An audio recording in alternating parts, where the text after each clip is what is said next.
Shot in front of a live audience at Margarita Republic, it's Shots from the Bench. And now your hosts, Bob Wiltman and Bob Murphy. Good afternoon, everyone, and welcome to another edition of Shots from the Bench. It's only sports talk, and of course, all opinions are both fabulous and flawed. I'm Bob Wiltman. My partner is Bob Murphy. Greg Malinzuk's behind the scenes, running cameras, keeping the sanity, and quelling the protests outside. No, of course, I'm kidding. We're here at Margarita Republic in the beautiful Spanish Springs section of the Villages. That's Margarita Republic, where the food, fellowship, and fun are always seated first. We're here every Monday from 2 to 3, and starting next week, we'll be doing this on Sundays from 2 to 3. So we hope that you'll be back to join in with us and follow us on YouTube. But we will be making this our Sunday regular stop, so it'll be Sundays starting next week from 2 to 3.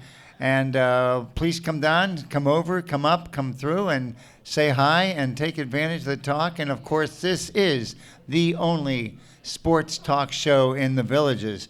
And, partner, I'm a little exhausted from watching 4 pro football games. Saw something really unique. Visiting team wins every time. Maybe they shouldn't have, but they did. What are your takes on these ball games? Well, I'm fresh out of the hospital.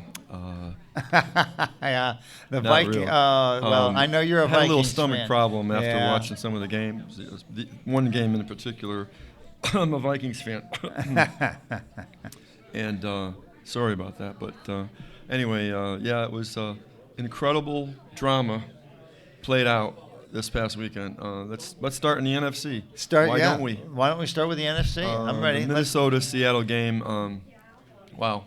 I was cold just watching them. I tell you what, that couldn't have been fun. I'm still numb. I'm still numb. Jeez.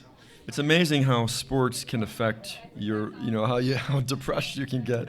It's kind of silly, but when you think about it, you start after the game. You start these things are more important, and these things are more important. Everybody in the hometown, so many more things that loses, nobody's going to be happy the next day. Nobody. So the Minnesota-Seattle game, the Seahawks at Minnesota, was billed as a very good game. It looked like they said the Seahawks would probably beat Minnesota. Defensive struggle. Two good teams. Yeah. The Vikings had a really good game plan going into the game.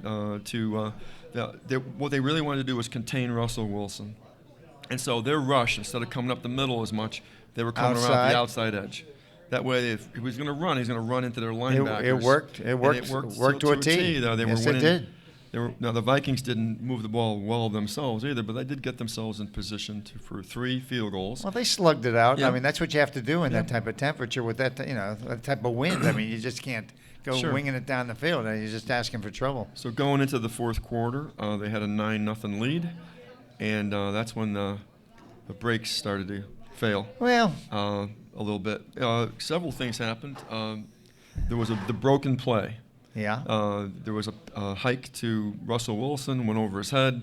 He goes running way back for it, picks it up. 3 or 4 defenders just miss him. He wings it downfield. They get a 35-yard gain out of it. Makes something out of nothing. Yeah. So I'm like, oh boy, here we go. And so they wind up getting a touchdown, and then later on the Vikings look like they're driving and moving the chains, and Peterson fumbles. Yeah. And they cough the ball up. They get a field goal out of it. Now they're losing, 10-9. After that. So the Vikings finally get the ball, and they're driving. And then there's a penalty, defensive holding on the cornerback. Move the chains. Another penalty. Move it further down.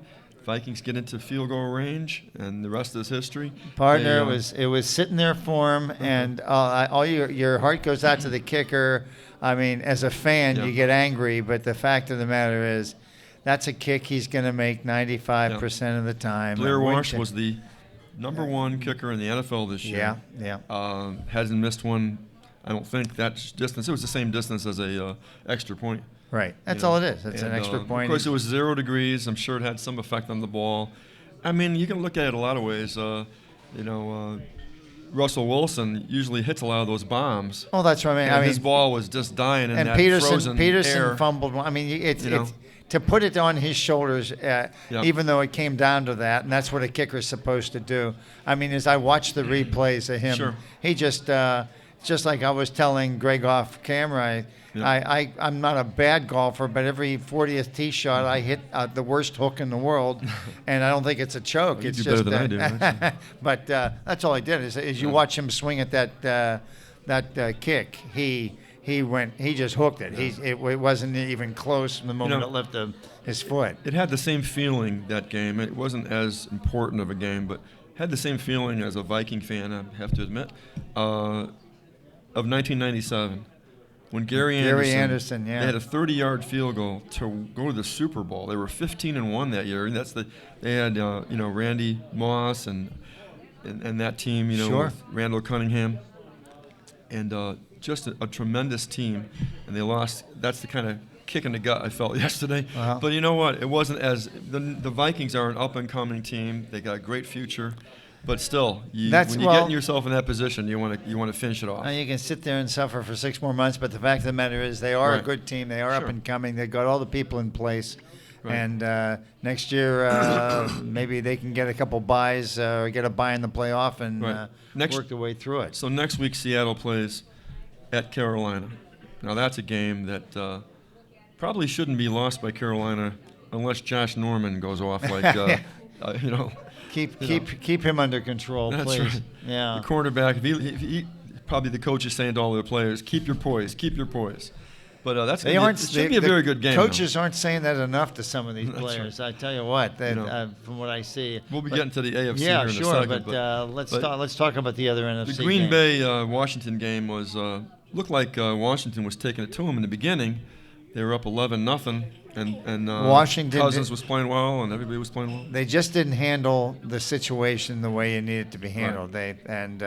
That's true. I tip my hat to the Packers, but by the same token, the Skins, they had the weapons. They had a chance to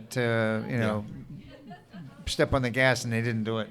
So. Well, Aaron Rodgers finally got going, like the Aaron Rodgers we've come to know over the last few years, and their offense started clicking halfway through that game and just kept on rolling, and that bodes well for them, I guess, going into Arizona. Skins got to score more than 7 points the last 3 quarters, and that's what hurt them. Well, Lacey and Stark got going, too. They're running backs. Oh, that's no question. That helped quite No a bit. question. They did a great job. And so that was a good game. So I'm glad to see the Packers back. Oh, yeah. And they got, like I said, they go into Arizona next week, and I think they may meet their Waterloo there. My personal opinion, I think, is Arizona's going to probably handle them rather. Well, defensively, they couldn't handle. The last game. They lost like 38-8 or something like that. It was a game that really didn't matter. That was only much. like a week or two ago. Yeah. That was Seattle. It's fresh in their memory, and I don't see that much of a change. Their defense is going to, get after Rodgers, and that running game will be shut down. I just think they're going to roll in that game. I'm with you on that. But we'll see. Over in the AFC, there was one boring game, of course. We'll touch real briefly on the Houston game, but I've never seen a quarterback have a worse half of football. It's probably the least talked about game this weekend. Yeah, well, there's no reason to talk about it, but the poor guy just could not throw the ball anywhere he was trying to throw. Brian Hoyer was horrible. He was horrible. Horrible. There you go. He had a really fumble was. and 3 interceptions by halftime. And didn't get any better. I mean, you got to back up Brandon Whedon. I don't know. Bring him in. How bad can he be? I mean, yeah. Is he that bad? We wonder, like I said, what your team thinks you're going to send that guy out again for the second half. Oh, boy. Of course, the game started with, on the very first play, 106-yard kickoff return by Mike Davis. Nobody laid a finger on him. I mean, that set the stage. Yes, for their defense to do their thing. Yeah, but you know what? The other the team held. I'm blanking on the team. Whoever kicked off, they only scored 2. Oh, I'm thinking we're talking Houston. They held the other team to 2 field goals after that kickoff return in the first half, so it was only 13-0. That's right. But if they just couldn't muster any offense at all, and I just felt so frustrated for I'm him. not real confident about Brandon Wheaton, but he had to be better than that. You have to give him a shot. Give him a shot. And let's segue to the Bengals. Why the Bengals? That's the game to talk about. Why are the Bengals not still in the playoffs? Because they had some really strange coaching decisions and player decisions, and I just can't figure out either one of them, so I don't try to. It's only the playoffs. They were winning 16-15 late in that game. Can't you hold on to the ball? Take a knee. Their running back, what was it, Henry? Yeah. Lost the ball. Fighting for extra yards. You don't need the extra yards. All you got to do is go down. But whatever you do, don't give the ball up. I just couldn't believe it. And that's all Big Ben needed. Well, to get going. Yeah, he did okay, but it sure didn't hurt to have Burfict try to take Brown's head off with a little elbow, and then Pac-Man Jones come in there. Pac-Man pushing now, what's guys going on with that? They had an assistant coach out to help assist with Antonio Brown. Yeah, and then he gets into it with the assistant coach. Coach shouldn't be there. And then he gets a penalty for getting into it with the assistant coach. He pushed. You can't push him. I mean, what the heck's he doing that's talk about losing your poise. But your coach has got to say, get him off the field. Yeah. And Burfict, get him off the field. That's for a rant later on. But the fact of the matter is, that should never happen in a major play. You finally got that lead. You got 2 minutes to go. You got the ball back. Come on.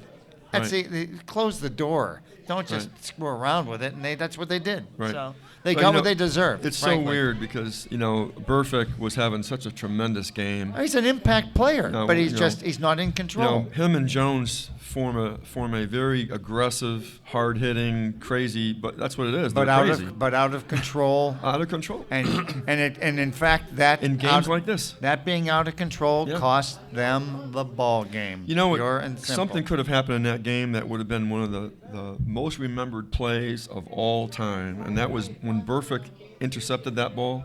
Yeah. Thought he was winning the game, and what does he do? He runs all the way to the end zone and into the tunnel. I thought we were looking at Forrest Gump. That's what I thought we were looking at right there. That's the first thing I thought of. Is this Forrest Gump? And so anyway, he was. They said he was down by contact, and then he got up and started running. Well, you know what? They replayed that, and it was this close of not being down by contact. He would have ran that ball the wrong way, and scored a touchdown for the other team. They would have lost the game on his bonehead play. He still found a way to lose the game for his team. He found a way anyway. So he's nuts. But that being the case, we've still got a long way to go here. That's the end of the first quarter, and we will be back with more discussions. We got the big college football game tonight. We got the Hall of Fame baseball voting, lots of things to talk about. So we'll be back with the second quarter of Shots from the Bench right after this.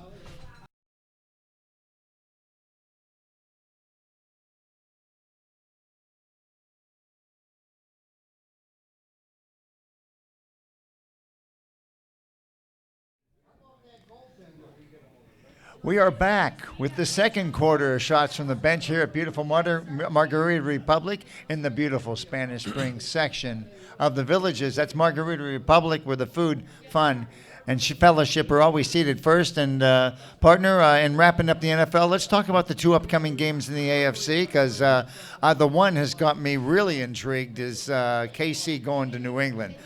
That's the one that I definitely want to glue into. Well, Kansas City going in there 11-0. Their defense playing probably the best of any defense in the NFL right now. Right now they're playing. You can't deny it. The Patriots have been kind of iffy. Winning, but iffy. You never know what you're going to get. But they've been winning, and you can't count out Brady. But their offensive line has not protected him well, and this is a game where, against that defense, that could be really a problem for him. Well, I'm curious because I want to see what Belichick's usually pretty good at pulling rabbits out of his hat, coaching-wise. We'll see where this one goes because he's playing buzzsaw right now. Chiefs are playing top-notch football. They're playing as good as anybody. They're going to have to get the ball out of Brady's hands real fast. Yes, they are. Little bubble screens, whatever. Get that ball out of there. No deep throws because they'll be coming. Hot and heavy. Andy Reid will have him coming. I'll bet the Chiefs actually cover Gronkowski, like the Steelers and a couple other teams didn't do. I'll bet the Chiefs cover him. Right. Just my guess. It's going to be a very interesting game. Just amazing. And, that's something, and I think that's the Saturday game. And then the Sunday game, that Pittsburgh's going to Denver, and Pittsburgh always seems to have trouble sucking up in the high altitude in Denver. And frankly, with Peyton Manning back, that's going to have everybody watching to see if Ben with a bad flipper can go against Peyton. So we'll see what happens there. That Denver defense is no slouch either. Denver, I'm sure they're going to have to throw a lot of short passes because Denver defense, they're on a mission. That's right. Because they don't know what they're getting offensively. But I tell you what, they have a great defensive team in place. So you're picking Denver. I'm picking Denver, and I'm picking. Believe it or not, I'm still picking New England. Oh, you're picking New England. But I want KC to win. I know that sounds silly. Yeah. I think New England's going to win, but I kind of like to see the Chiefs win. I'm rooting for Denver, and I think you're right. I think Patriots always find a way to win, don't they? Yeah. I mean, I'd like to see KC win. I'd like to see KC win too. I would because like to see their KC. baseball teams have been doing so bad. Oh, that's right, they won the World Series. Oh well, I like to see. That'd be kind of nice, a KC World Series Super Bowl. Well, why no not? one's talking about them. That's That's it's always exactly. someone else Under the radar. Oh yeah, they're winning 11 in a row. Sure. Well, I tell you what, teams that everybody's talking about is the big game tonight. That's Let's right. talk a little bit about there's a big that. game tonight. Yeah, I think. You mean there's something more important than NFL? It's no. This is actually. I don't know if it's more important, but I'll tell you what. There's going to be people watching this one. That's this right. is Alabama and Clemson, and I can't remember. I picked Alabama, but I didn't expect to be playing Clemson. I can't remember. Did you pick Alabama to be Clemson in the finals? I did. Okay, that's why I couldn't remember. It's not who I'm rooting for. Well, I by the way. understand. I don't want to upset any Alabama I don't think fans. what I root for and who wins are But two you know, the different fan things. poll on this is 51-49. I think the game is going to be as close as that as well.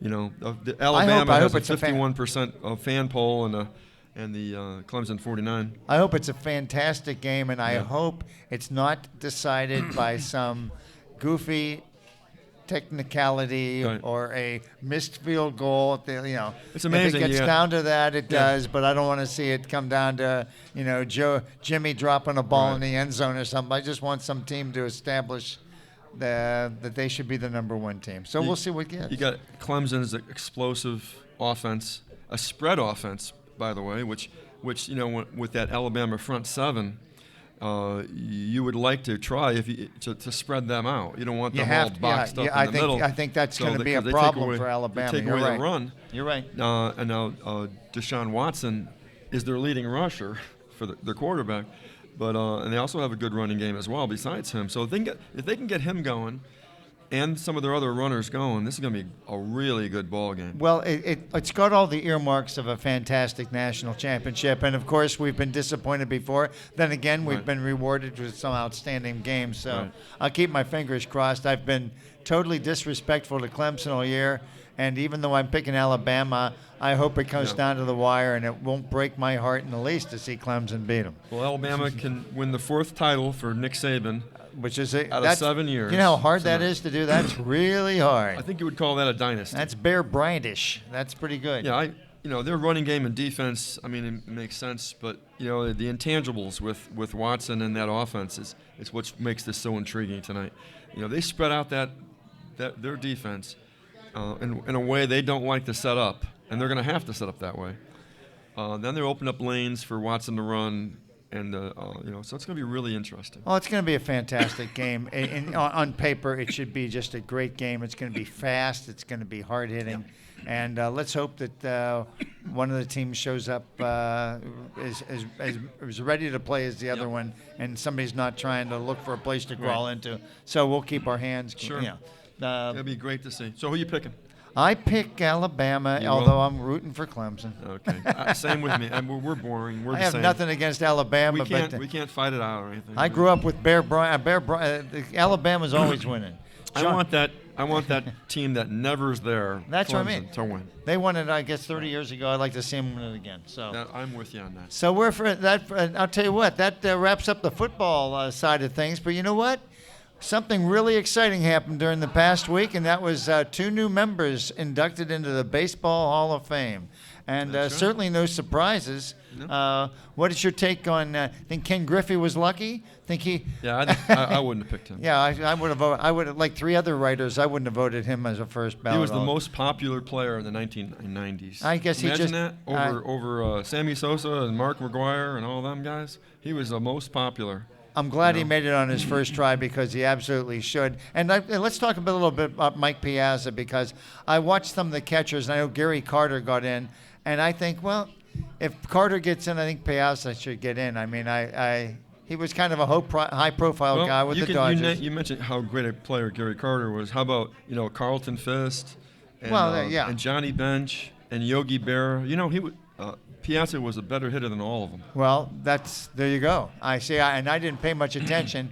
He was always with the Dodgers, but they always were very successful. Yep. But he had a 308 career average. That's fantastic. You know how tough that is for 427 home runs. And how many? 13, he played. RBIs. He played. Well, he finished with the Mets, right? He went Dodgers and Mets. He's going in as a Met. Well, which upsets a lot of Dodgers fans, I know.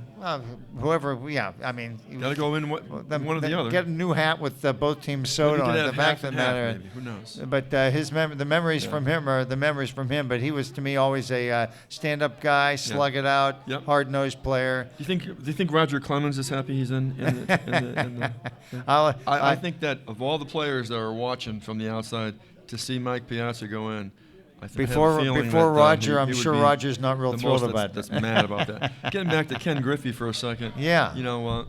He had that smooth swing. He was such a graceful defender. He just glided, never made a mistake out there. He had 10 gold gloves. He was a phenomenal center fielder. In fact, that's probably why his career didn't last as long. He ran into a wall a couple times making great catches. I mean, he to me, in this modern era, was as good a baseball player as there was. He was an MVP of the league one year, and he was 11-time All-Star. You know what? Another thing about him that's trademark is his he used to wear his cap backwards all the time. The kids used to love that. And his infectious smile that he had. He was a very happy-go-lucky. Well, he was never controversial. He was never like the kind of guy you his could mouth like. off. Yeah, you actually, you should like him because he's that good. And we were having a discussion, Greg and I, off camera, and I'll talk to you about this. Let's just talk about the voting block for the All-Star. I have nothing wrong with those two players making it in, but I don't have a problem with it. But 3 people didn't think that Ken Griffey deserved to be a first. What planet are they from? Well, it just shows that people can be petty. It's crazy. It's like if Babe Ruth was going today, he wouldn't be unanimous. Somebody would, just because he played for New York, somebody wouldn't vote for him. Maybe they want to get a name for themselves or something. Just amazing. Sports writer, they want to get interviewed or something. Or they're so out of touch because they're members of the committee to vote, and they haven't probably watched a professional baseball game in 20 years. If they did, then they would know that Ken Griffey is not only the best player of the last 25 years, but maybe the last 55 years. Yeah. So that's just always phenomenal, man. Well, the only thing about Ken Griffey is, a lot of his years were played in a market that didn't get a lot of publicity. Seattle Mariners. Seattle. Well, the same thing happened, with A-Rod. I mean, they only get so much publicity. I don't care what kind of years you're having up in Seattle. They get kind of short shrift with the national publicity. Sure. You're absolutely right. But I also wanted to talk to you a little bit about. I would say I don't know if it's deserved or undeserved, but what's your take on relief pitchers getting in the Hall of Fame? I think there's a niche for it, but you've got to basically every pitcher that's in the Hall of Fame now that was a relief pitcher, I think basically was a starting pitcher also. Gossage, Eckersley, Smoltz. They're all Hall of Fame pitchers, but they were all combination starters and relievers. Yeah. I'm sure there's a reliever or two that I'm not thinking about, but the truth of the matter is Trevor Hoffman, who has more saves than anybody, only mustered 17% of the votes in his first try. I think we'll get in eventually, but what do you think? Is it just because relief pitching? Because they're only coming in for a short part they're of the coming game in. They're coming in every 2 or 3 games for a couple innings. No, I think they're part of the game. I think they're part of the game. Yeah, well, they have such an important role saving games, and they can come in a couple of nights in a row, 2, 3 nights in a row at times. I think they're part of the game. But where's it going to lead to? I guess what I'm saying, that I understand the closes, but pretty soon you're going to get guys who are, what do they call them, setup men. Now, when do the setup men get in the hall? Because they're pitching the 7th inning and the 8th inning. Their ERAs are like .89, and they're 40 for 40 in setups. Well, you got a point there about setup. I'm just curious. I don't know where it's going to lead to. That's my point. Yeah. Well, it's been going on since the beginning of the Well, it's Major been League going on Baseball. since Tony La Russa started bringing in relief Yeah. pitchers in the 7th inning, then another one in the 8th Yeah. inning, and another one. Then everybody started doing it, and now you Yeah. got what you got. But that's pretty cool. Yeah, I like it. I like the how can you have a guy like Rivera from the Yankees? Eventually, I don't even know if he's in yet. Is he in yet? He's not in yet, but he's going to be in. He should be in. Absolutely. But I Because, don't know if he'll be a first ballot. They're difference makers. Oh, they are. You know, I mean, you can't hit these guys. They cannot be hit. Well, you're talking about the closers now. Yes. Okay, and would you say the same thing about like setup guys?